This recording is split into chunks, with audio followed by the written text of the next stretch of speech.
Bien, vamos a continuar. Se cortó abruptamente. No estoy grabando, quiero pasarme más de media hora o de 20 minutos por cada video porque después tengo problemas para subirlo. No, habíamos terminado entonces la función política del concepto de conducta, que es lo que más me interesaba respecto del concepto jurídico penal. Es decir, que el delito es una conducta típica, antijurídica y culpable. Toda la función sistemática, todos los conceptos, los elementos internos y externos y las causas que la excluyen, que les dio muy bien el doctor Campos. Yo quería hacer hincapié únicamente en la función política que cumple ese concepto. Bien, habíamos dicho entonces que la teoría del delito es un conjunto de conocimientos teóricos,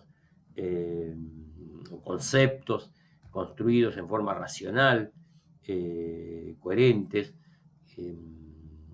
que tiene por finalidad entonces política reducir. Todos los estratos reducir el poder punitivo.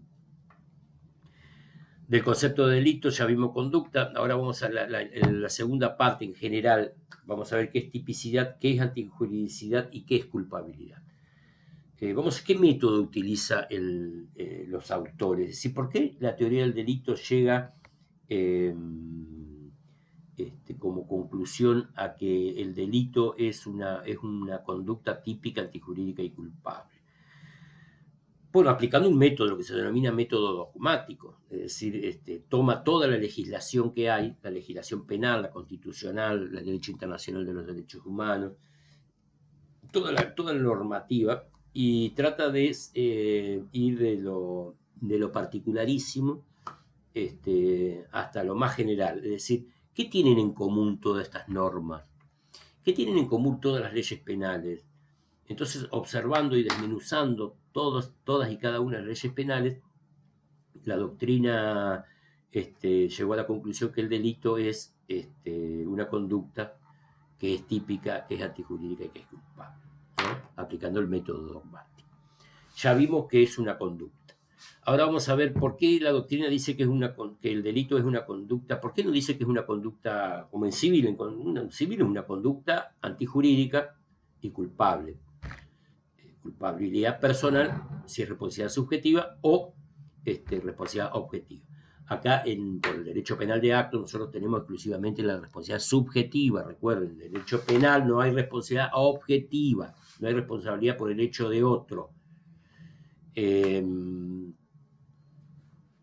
No hay responsabilidad propia, personalísima. ¿Por qué vuelvo al tema? ¿Por qué entonces el segundo elemento, tipicidad? Hay un autor, Ernst von Belling, en 1906 creó el concepto de tipo penal. ¿El tipo penal qué es?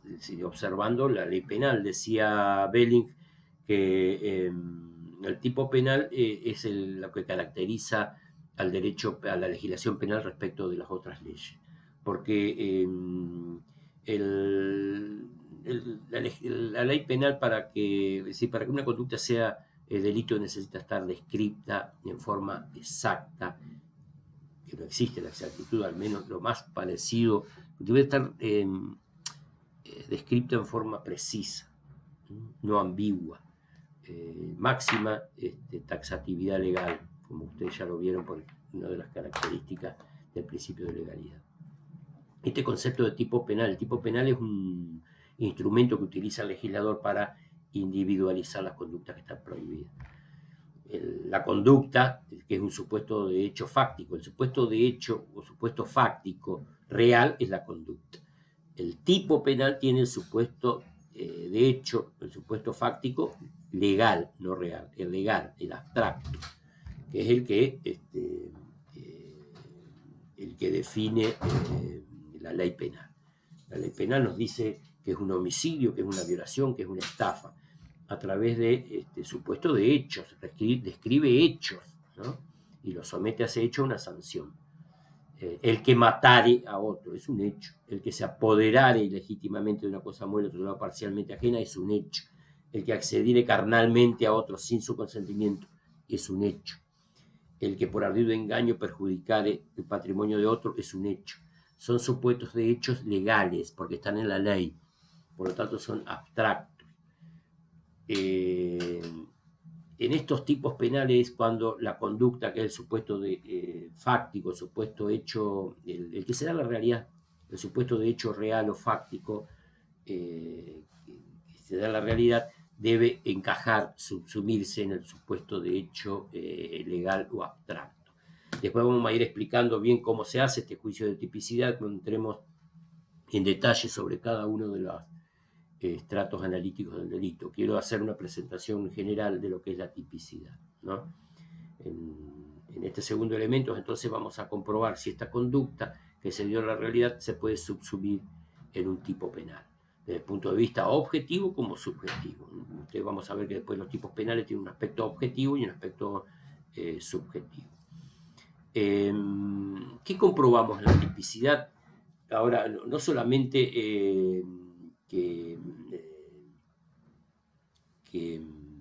¿cómo es? Que este supuesto de hecho fáctico o conducta se subsume en el supuesto de hecho legal, sino fundamentalmente eso se llama tipicidad sistemática, para ubicarnos en el sistema, por eso se llama sistemática. Vamos a tener que dar otro pasito más. ¿Para qué nos sirve la tipicidad? Tenemos que comprobar, además de que esa conducta encaja en interpretación literal, semántica, interpretación jurídica que la doctrina le da a las palabras de cada uno de los tipos penales, tenemos que determinar que esa conducta típica del punto de vista sistemático también es conflictiva. ¿Cuándo es conflictiva? Cuando afecta un bien jurídico. Y acá está la tipicidad conglobada. Es decir, vamos a estudiar entonces la tipicidad sistemática como la conglobada dentro del primer adjetivo que debe reunir la conducta para ser delito, que tiene que ser típica. Una conducta, entonces, para ser típica, debe encajar en la interpretación jurídica de las palabras de la ley que hace la doctrina, y además debe afectar un bien jurídico, para lo cual se hacen dos pasos importantes, que es la tipicidad sistemática y la tipicidad conglobada. Después vamos a explicar en detalle cómo es esto. Lo que ustedes tienen que quedarle en la cabecita es que la tipicidad, y esto es fundamental, ¿qué función cumple? Así como vimos la función política y la función sistemática de la tipicidad, yo quiero hacer hincapié en la función política de la tipicidad. La función que cumple que están inescindiblemente unidas, obviamente. La función sistemática es para determinar si una conducta está prohibida penalmente, y pasar al tercer paso, que es para ver si es antijurídica. Desde el punto de vista político, lo que yo tengo que averiguar en la tipicidad es fundamentalmente, tengo que descartar toda aquella prohibición que sea irracional. Yo la tipicidad, como es decir, los autores, para construir el concepto de tipicidad, siempre tienen que tener en cuenta la función política que cumple el tipo penal, porque el tipo penal, ojo, porque cumple dos funciones políticas. Primero, habilita poder punitivo, es decir, a las agencias ejecutivas, es decir, la policía fundamentalmente, y todos los organismos de seguridad utilizan a veces, digamos, el estado de policía utiliza, no por estado de policía en el sentido de no subordinado a la ley, no fundamentalmente por estado de policía porque lo lleva a cabo un uniforme, unos uniformados. Al contrario, los civiles son precisamente los que se aprovechan generalmente de las policías o de los uniformados para llevar a cabo sus ideologías. Por eso la dictadura, más que dictadura militar, fue una dictadura cívico-militar. No olviden nunca esto. Así también se utilizan los policías y los militares. Bien, con esto no estoy culpando a los policías y militares, no, obvio. Estoy diciendo que ambos pueden tener responsabilidad. Digo que la tipicidad, entonces, un tipo penal habilita poder punitivo porque se puede utilizar, lo está habilitando entonces a un policía o a algún investigador o a un fiscal a perseguir a alguien, ¿no? Y Eso es para el poder punitivo. Para el derecho penal, en cambio, es un instrumento de contención de ese poder punitivo. Yo debo, el derecho penal debe interpretar las palabras de la ley, debe interpretarlo lo más restrictivamente posible para frenar el poder punitivo, es decir, para habilitar el poder punitivo, que ya nos viene, ya las personas seleccionadas por la policía los pasan a los jueces, y los jueces deben entonces habilitar o no que continúe ese poder punitivo a través de los pasitos que vimos en la criminalización secundaria. Entonces lo acá es importantísimo el principio de máxima legalidad interpretativa. Ese es el primer paso de la tipicidad. Y el segundo paso es la ofensividad. No basta con que una conducta encaje en un tipo penal. Yo debo hacer un juicio más amplio aún y determinar esta conducta, si bien encaja literal o semánticamente en lo que describe la ley penal, ¿afectó o no afectó un bien jurídico? Que es lo que en definitiva impone el principio de ofensividad o lesividad. Yo tengo que demostrar en la tipicidad misma, no antes ni después ni en la antijuridicidad, es en el estrato de la tipicidad donde yo voy a demostrar que esa conducta, además de encajar literal y semánticamente en la interpretación jurídica y valorativa y descriptiva de los tipos penales, además afectó un bien jurídico. Porque si no, ¿por qué? Porque de lo contrario no hay conflicto. Por el principio de ofensividad, artículo 19 de la Constitución, recuerdo. Yo debo mostrar que todo eso que encaja en un tipo penal, además de ser sistemático, está conglobada con otras normas del orden jurídico y veo si esa norma, esa conducta típica del punto de vista sistemático, no está fomentada o no está ordenada por otra norma distinta del penal. Por ejemplo, supongamos que yo estoy observando un policía que priva a una persona en la calle, lo estoy filmando, y priva a un ciudadano de libertad, o estoy observando que un oficial de justicia ingresa a un domicilio. Aparentemente, desde el punto de vista objetivo, yo tengo ahí una privación de libertad, artículo 141 del Código Penal, y tengo un allanamiento ilegal de domicilio, allanamiento de morada, artículo 150 del Código Penal. Sin embargo, cuando yo, es decir, están, en ese caso, tanto la policía como el oficial de justicia están llevando a cabo una conducta típica desde el punto de vista sistemático. Ahora, ¿está prohibido penalmente eso? No, porque están actuando en cumplimiento de un deber jurídico. ¿Dónde está? Es una causal de atipicidad, no de justificación, de atipicidad, del cumplimiento de un deber jurídico.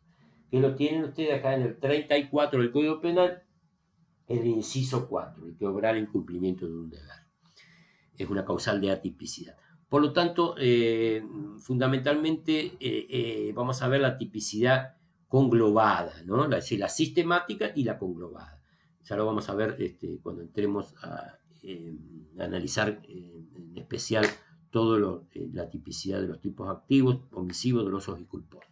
Acá quiero que a ustedes les quede bien en la cabecita la función política del juicio de tipicidad, que es proyectarle jurisprudencia para un órgano político que son los jueces, porque cumple una función política como cumple el Ejecutivo y el Legislativo, es decir, cogobierna la comunidad, pero también es política porque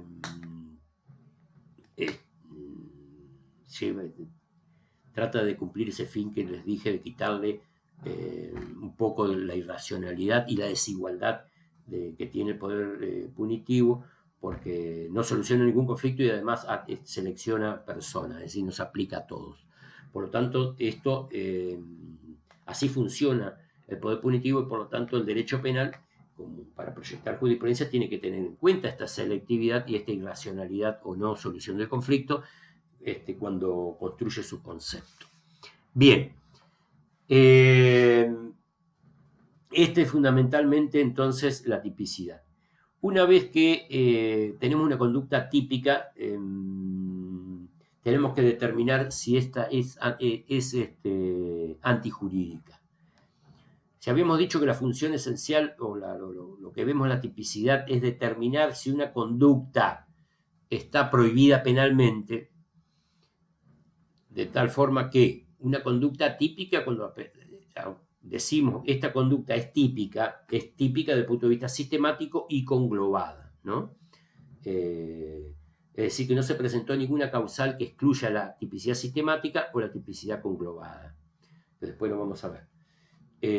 Quiere decir que hay una conducta típica y una conducta conflictiva, hay un pragma conflictivo, Pragma es la tipicidad sistemática, conflictivo es la tipicidad conglobada.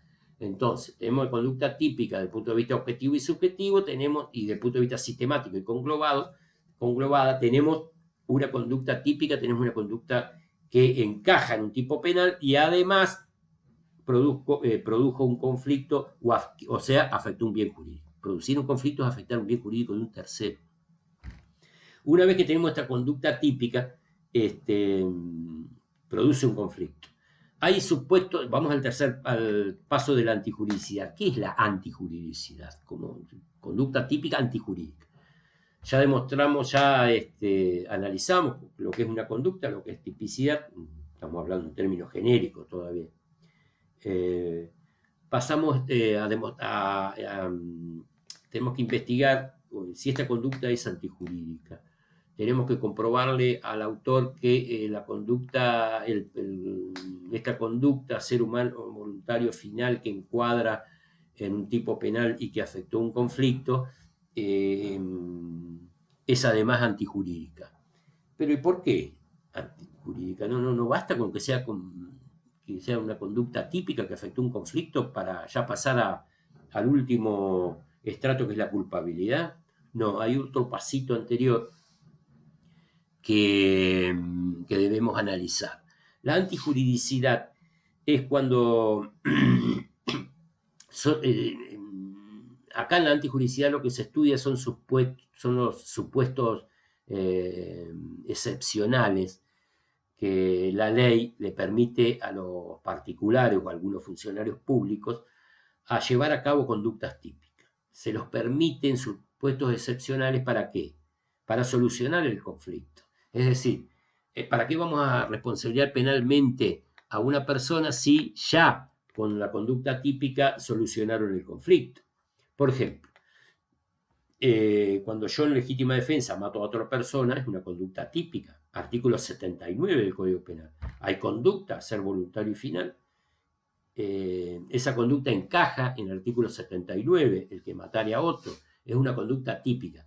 Sin embargo, si yo actué en legítima defensa, es decir, el Estado no pudo venir en mi salvaguarda en forma oportuna, efectiva y real, me permite a mí como ciudadano defenderme y cometer una conducta típica para solucionar ese conflicto en circunstancias excepcionales. Por lo tanto, estos supuestos excepcionales se denominan, están escritos, por eso son tipos, se llaman tipos, en vez de prohibitivo como en tipicidad, se llaman tipos permisivos. Los tenemos también en el Código Penal. Están uno de ellos, la legítima defensa, 34 otra vez, inciso sexto, defensa propia, inciso séptimo, defensa de tercero. Porque yo me puedo defender a mí y pues también puedo defender a un tercero. Ya lo van a ver con el doctor Gavalachi. También van a ver con el doctor Gavalachi, van a ver el estado de necesidad. El estado de necesidad justificante, no el disculpante. Hay dos estados de necesidad que ustedes tienen que tener clarito en la cabecita. Uno excluye la antijuridicidad y el otro va a excluir la culpabilidad. El estado de necesidad justificante es cuando yo cometo a través de una conducta típica, por ejemplo, daño una cosa para salvar otro bien mayor que esa cosa. Supongamos que para salvar a una persona, pues está quemando, supongamos se prendió fuego o la prendieron fuego, entonces yo tengo una manta, tomo la manta de otra persona, derecho de propiedad, y lo afecto ese derecho de propiedad al envolver al que se está quemando y daño así la frazada. Pero salvé una vida. es decir, causé un mal menor, afectar el derecho de propiedad de esta persona, del dueño de la frazada, para evitar un mal mayor que era la vida del que se estaba carbonizando. Bien, porque está solucionado el conflicto. Es decir, pero son conductas típicas. Cada vez que ustedes hablan de antijuridicidad, son conductas típicas. Cuando en supuestos excepcionales, entonces, no solamente el Código Penal en el 34, inciso sexto y séptimo, sino también en el estado de necesidad, el 34, inciso tercero, estado de necesidad justificante. Por eso es importante otra vez el 34. No solamente en el Código Penal existen estos tipos permisivos o causas de justificación, sino también en otras ramas del derecho. Pero en otras ramas del derecho, esto es porque en realidad, como dice Zaffaroni, las causas de justificación son ejercicios de un derecho. Por eso dice Zaffaroni que en el inciso 4, cuando dice el que obrare en el cumplimiento de un deber o en legítimo ejercicio de su derecho, lo que está diciendo es la enunciación genérica de todas las causas de justificación.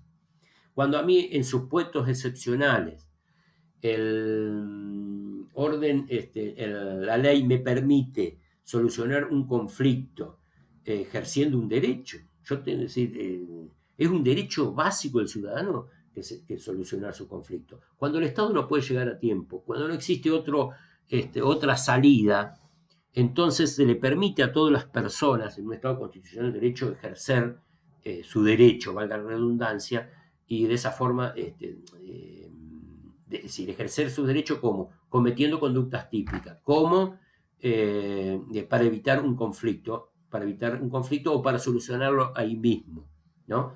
Por ejemplo, podemos decir que el derecho de huelga con una manifestación expresiva de la protesta social, la huelga, y se reúnen en las calles,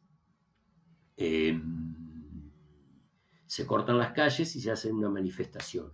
Ese es el ejercicio del derecho de protesta social, es un derecho constitucional de peticionar a las autoridades. Por lo tanto, jamás, por ejemplo, puede ser una conducta típica, si ustedes quieren, y algún juez lo puede tomar de esa forma, o algún fiscal, pero sin duda alguna que, por más que sea típica, por ejemplo, del 194, 198, entorpezco los servicios públicos.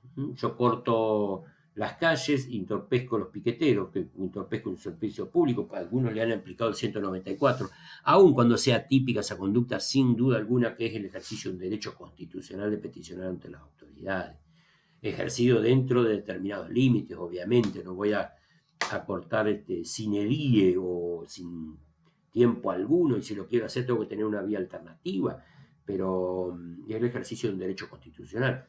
Lo mismo en la legítima defensa, el estado de necesidad, lo mismo el derecho de retención. Ustedes van a encontrar en el derecho privado, van a encontrar el derecho de retención, que es aquel derecho que ejerce quien realizó algún trabajo, algún servicio, algún trabajo, mejor, sobre una cosa o un servicio, ¿está bien? Sobre una cosa, tiene derecho a retenerla. Es decir, a mí me trae alguien una cosa para que yo la repare o presto algún servicio, yo tengo derecho a no devolvérsela. Tengo derecho a no devolvérsela hasta que me pague por ella. Ahora bien, es una conducta típica vamos a ver el penal 2, de no devolver las cosas que me traen a mí, no restituir las cosas a su dueño cuando yo tengo obligación de devolverla. 173, inciso segundo, es una forma de defraudar, se llama defraudación por abuso de confianza. Yo llevo un saco a la tintorería y el tintorero no me lo quiere devolver. Llevo un auto al chapista y el chapista no me lo quiere devolver. 173, inciso segundo, no me quiere devolver la misma cosa. Pero tiene el derecho de retención si yo no se lo quiero pagar. Si la causa de no entrega es porque yo no le quiero pagar el servicio o la obra que es la cosa, es una conducta típica. El 173 hizo segundo, el tintorero, el chapista, pero es una causa es un tipo permisivo, que no está en la ley penal. Entonces quédense con que les va a explicar con más detalle, obviamente, el doctor Gavalacci.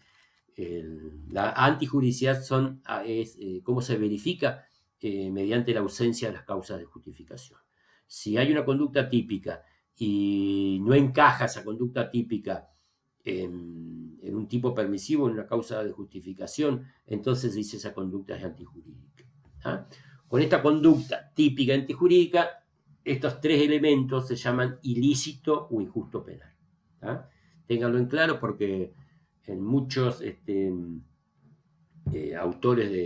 muchos autores, en lugar de decir conducta típica antijurídica, por una cuestión de didáctica y para no andar repitiendo, se llama ilícito o injusto penal.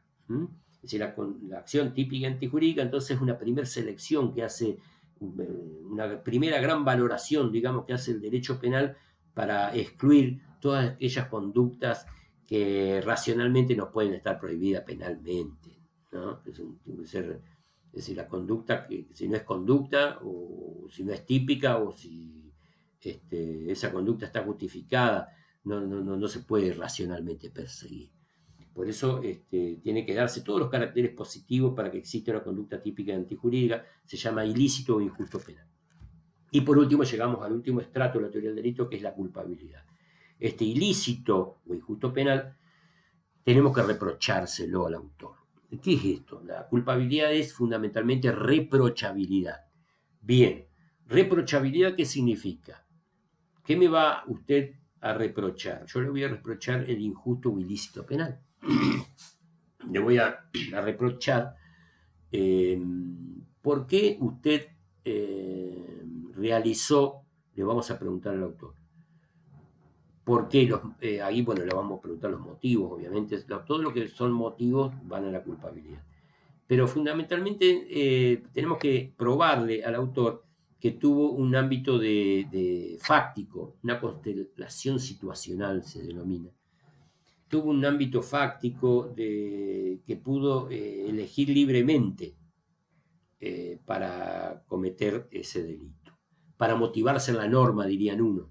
Es decir, en el momento del hecho el autor tiene que ser libre, totalmente libre, y haber actuado con voluntad. Tiene que ser el injusto o ilícito penal para hacerle exigible que no lo haya cometido. Tiene que actuar con un ámbito de autodeterminación preciso y concreto.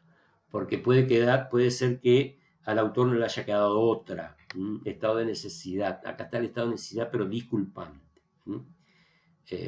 Cuando no te queda otra y realizás una conducta salvando un bien jurídico mayor y causás el daño a un bien jurídico menor, como el caso de la frazada que les digo hoy, está justificada. Ahora, el problema acá en la culpabilidad es que yo no le puedo exigir a una persona que sea un héroe. Por ejemplo, cuando hay dos bienes jurídicos iguales en la balanza, ¿no? Yo me estoy ahogando y tenemos una sola tabla para salvarnos, y en la punta está mi compañero o mi compañera, y bueno, tengo que optar, o ella o yo, o él o yo. Bien jurídico, vida, son iguales. Por lo tanto, si yo golpeo a mi compañero o compañero y se ahoga y yo me salvo, porque no podía soportarnos los dos, entonces voy a ser inculpable. Porque hay una conducta totalmente a ser voluntario final, es típica de homicidio, maté a otro, le acorté la vida a otro. No está justificada, porque no hay un estado de necesidad justificante, porque la vida de él no es menor que la mía, desde el punto de vista objetivo. Ahora, en el caso concreto, yo tengo muy reducidas las posibilidades de actuar por un instinto de conservación me voy a salvar yo. ¿Tá? Entonces se llama estado de necesidad, pero disculpante porque excluye la culpabilidad. ¿Tá? El otro caso, otro de los casos de que no soy culpable, que no se me puede exigir una conducta distinta, en esto consiste la culpabilidad. La culpabilidad es fundamentalmente la posibilidad que yo le puedo exigir de conducirse conforme a la comprensión de la antijuridicidad. Y yo no comprendo la antijuridicidad cuando, por ejemplo, actúo en error de prohibición. Si yo no sabía que lo que estaba haciendo estaba prohibido, jamás puedo ser culpable, ¿no? Por eso se llama error de prohibición, no confundir con error de tipo, que lo vamos a ver después, que excluye la tipicidad, otro estrato del delito que ya vimos. Acá el error de prohibición es cuando el autor yerra o erra sobre si algo está o no prohibido. No es si sabe lo que está haciendo o no sabe, eso es dolo. Yo puedo perfectamente saber lo que estoy haciendo, pero no sé que está prohibido. Si ese error es invencible, como si viene un extranjero acá, por ejemplo, y no sabe que está prohibido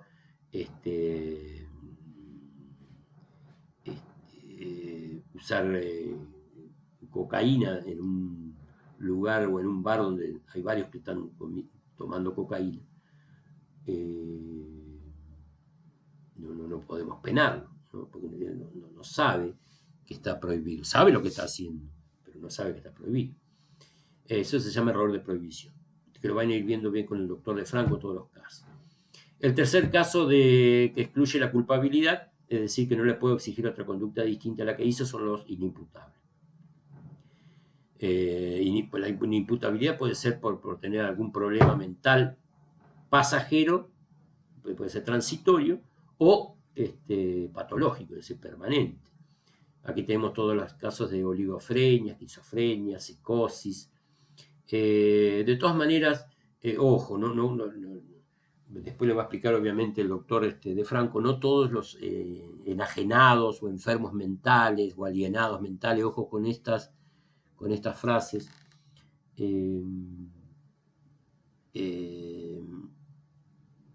no estén nunca estén a la taxonomía o clasificación de las afecciones mentales, sino los efectos. A nosotros como juristas nos va a importar, y a usted como abogado nos van a importar el efecto de la afección mental. No nos interesan los nombres.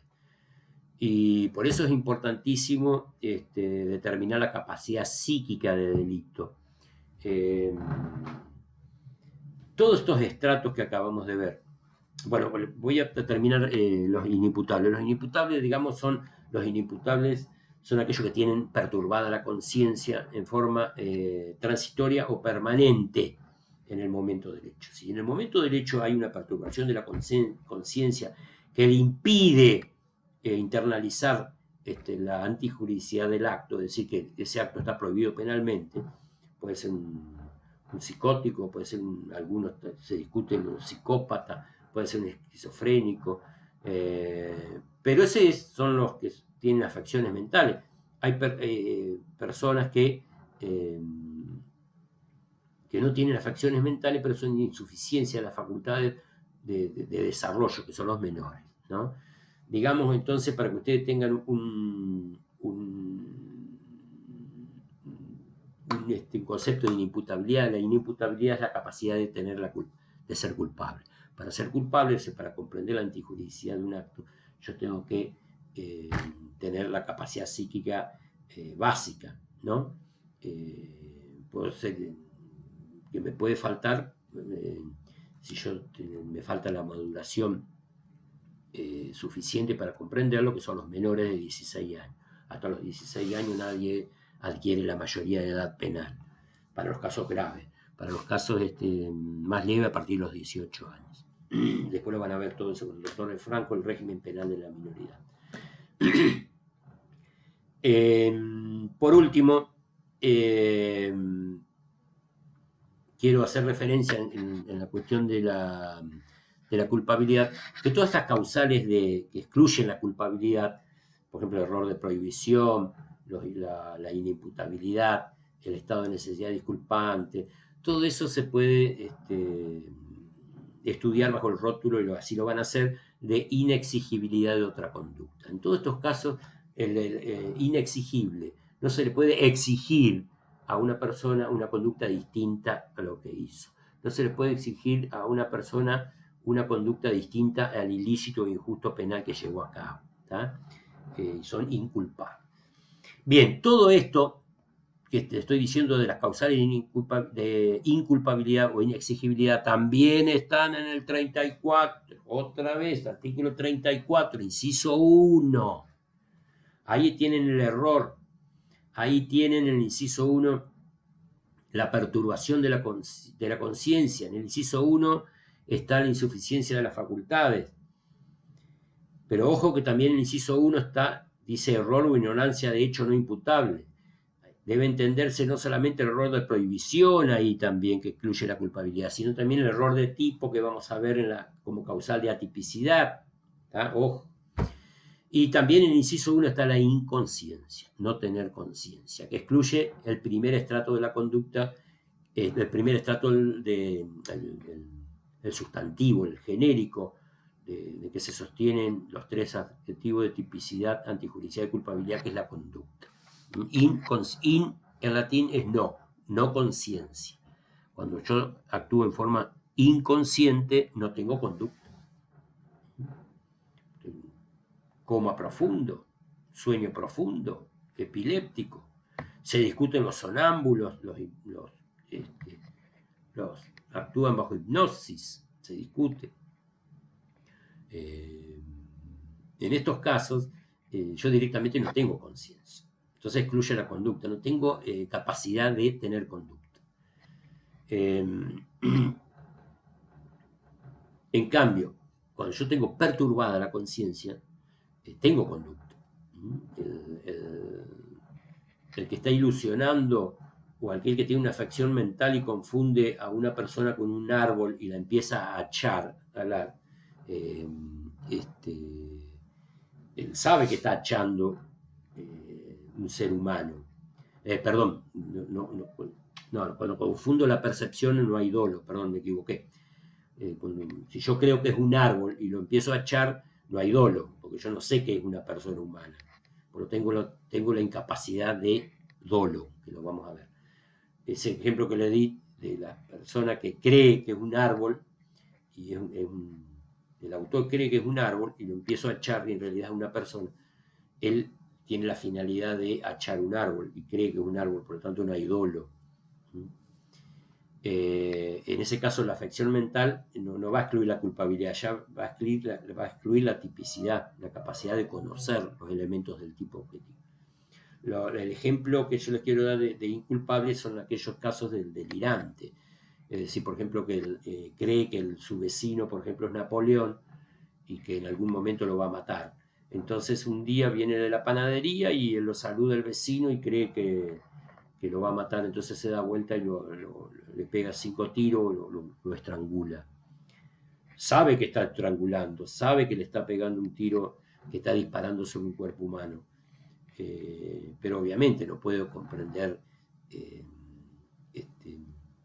está el valor de la vida humana. Por lo tanto, por eso tiene perturbada la conciencia y es inculpable. Para terminar, entonces, con esto tenemos un pantallazo general de la teoría del delito. ¿Qué es lo que vamos a estudiar? Bueno, conducta, tipicidad, antijuridicidad y culpabilidad. Recuerden que la conducta es el sustantivo y tiene 3 adjetivos: tipicidad, antijuridicidad y culpabilidad. Vimos cómo trabajaba la teoría del delito aplicando un método dogmático, vimos cuál es el objeto fundamental de la teoría del delito, que es estudiar todos aquellos conceptos fundamentales que hacen a los presupuestos o requisitos indispensables para que algo, en este caso la conducta, pueda ser considerado delito. Este es el objetivo central de esta segunda parte que se denomina teoría del delito. Bien, voy a cortar acá para así no se hace tan pesado para subirlo, no yo.